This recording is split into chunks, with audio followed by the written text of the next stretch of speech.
Aquaman, which is written by Dan Abnett and art by Brad Walker, and continuing the trend somewhat. Although I wouldn't say it with the Flash, but continuing the trend of the issue ones being better than the Rebirth one shots. I think Aquaman falls into that category as well. Yeah. Yeah. Yeah. So this is the story of basically they're hosting a event at the embassy that they've built on dry land, and they've invited a bunch of people. And the two main characters we get to sort of, other than obviously Aquaman and Mira, who we know, but the two sort of main characters that we meet in this issue is a woman from the British Royal Navy. Yeah. Which No, you don't need to say yeah, that. that's what I was going to get I was just to. gonna say. Yeah, you don't have to say it's the British Royal because it's the only Royal Navy, but you know. And also a journalist from the Daily Planet, which I thought was cool that it was a journalist from the Daily Planet. Yeah. Yeah. You know, And he was so abrasive. You're like, how does Perry White deal with him? 'Cause maybe this is why he's covering stuff in Boston. No. See, what I think is when he's away from the office, he gets to showcase that personality of him. He's like being Gotcha. assertive because he has to make up for when he's around Perry. Gotcha. of course, that all turns out to just be Yeah. irrelevant. Yeah. But yeah, so that's the whole thing. It's basically them coming into the embassy and experiencing everything and trying their food. And one of Aquaman's guards sort of flirts a little bit with the Navy officer. And I liked all this stuff because it was very much a human perspective of everything that was going on. It really sort of put everything into, well, perspective for me. I think it's important because it's how you would see it, isn't it? Yeah. Like, it's how one of us would go there and look at this crazy building. Because I know when they released the preview pages, I was just like, it looks so out there. Yeah, it's very... The concept artist was like, you know, oh, I can do some really wacky shit with this. Yeah. Well, it looks like a But then conch they shop. reference that those two characters talk about the building, and that was really nice to see. Yeah, and it's really fun, and they even kind of make you care about the guard, who of course, you know, eventually is the one who takes the Well, and stab. Abnett, if you had read when Abnett had taken over before Rebirth, I did. Sark was a pretty. He was hanging around. Well, we'd seen yeah, him before. but I don't think he was. Yeah. It wasn't like overly memorable though. Like he didn't really have. No, but I remembered him as it's that one guy. It's not Yeah, Mark, it's yeah, not the guy but- with the face. I feel like He's in that this, one guy. I feel like Yeah. I'm kind of flirting with the Navy officer. You know, it gave him a bit more of a character. We kind of Yeah. felt something for him, so that when the Daily Planet guy reveals himself to be Black Manta, who apparently has some sort of technology to cloak himself in Yeah. a person, which, you know, whatever, comics. um, Yeah, and like going back through it, he's saying "wowzers." Like yeah. Black Man is really playing it up.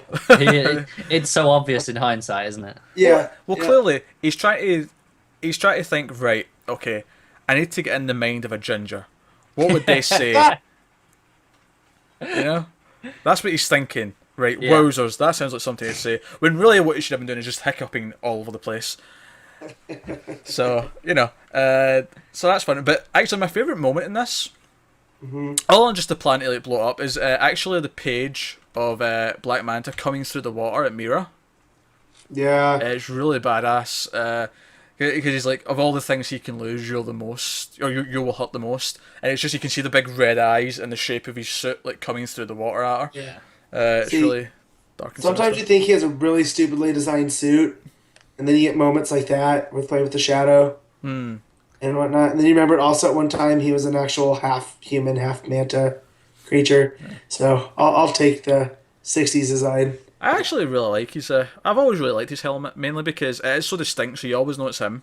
Yep. Red eyes are just evil looking, and usually, if you get the right people colouring it, the chrome of the helmet looks really good and really distinct I as well. think it's that idea that it's reminiscent of old style scuba helmets. Well, yeah. Just like sleeker. But when he's standing there on dry land wearing it, you're just kind of like, It always looks weird on land. When Yeah. when there's water around, this is it's cool. always fine. It looks fine. Exactly. Well, that's why when you see him at the start of the issue spying on them, he's not got it on. He's just No, so.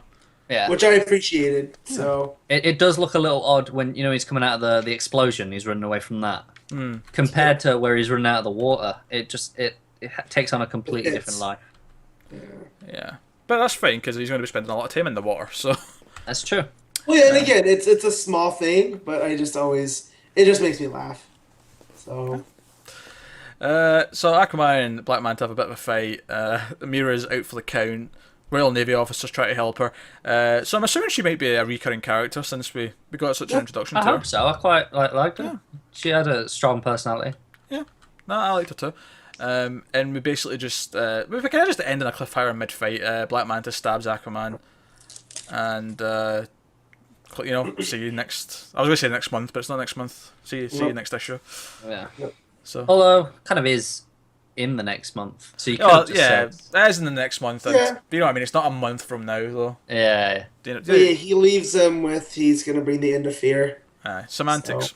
So. It's fine. It kind of feels like a very standard cliffhanger as opposed to some of the ones we've had. I enjoyed the rest of the issue so much, though, and his actual attack on, or attempted attack on Mira was such a cool moment that, I enjoyed this issue. I thought it was better than the Rebirth issue. I'm liking the sense of plot, the sense of threat from Black Manta, and how determined he is.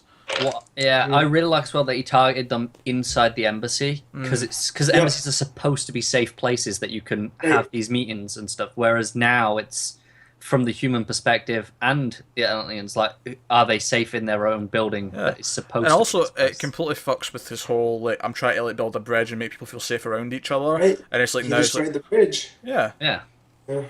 So and now it's clearly more of these Atlanteans are going to attack it, even though Black Manta isn't Atlantean, but they're going to see it as, the public will see it as one of his villains, or they'll relate it to Aquaman. He's a target. Yeah. So we'll see how that plays out next time. But definitely it was not one of the better issues I read this week, but it was solid. I had fun and I liked the characters, and I'm in for the next issue. So yeah, definitely. Really can't complain.